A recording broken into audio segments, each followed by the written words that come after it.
One of the questions I hear all the time from contractors is this. They say, Patrick, we're growing like crazy. So why does it feel like we're always out of cash? My answer is always the same. Because growing contracting companies, they just burn cash. And growth requires capital. And that capital has got to come from somewhere, right? It's going to either come from profits or debt, investors. And where it normally comes from? Your own pocket. I recently worked with two contractors who had almost the exact same problem, right? They both had strong revenue. They both had healthy profits on the P&L. As a matter of fact, P&L looked great. And if that's all you looked at, you would think, what's the problem? But the problem wasn't on the P&L. It was on the balance sheet.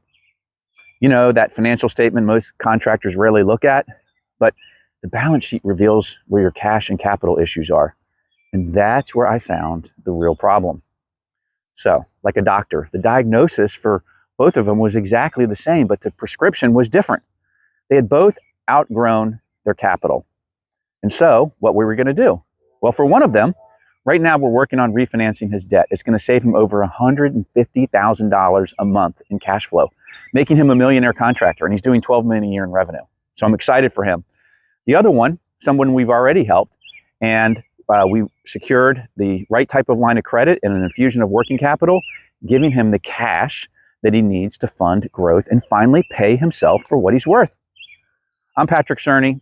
I'm the millionaire contractor coach, and after nearly 30 years as a commercial banker and now coaching contractors across the country, I've learned that growing companies don't usually fail because they aren't profitable.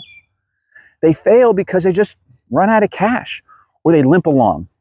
So that's exactly what I'm going to be teaching in my free webinar. I'm going to show you the 7 numbers, not 70 numbers, the 7 numbers every contractor should know, and why growth eats cash flow and it creates challenges, and to help you if you need capital or whatever it is to fund your business. So if you're serious about growing your company without constantly worrying about cash, I'd love to have you join me. So click the link below.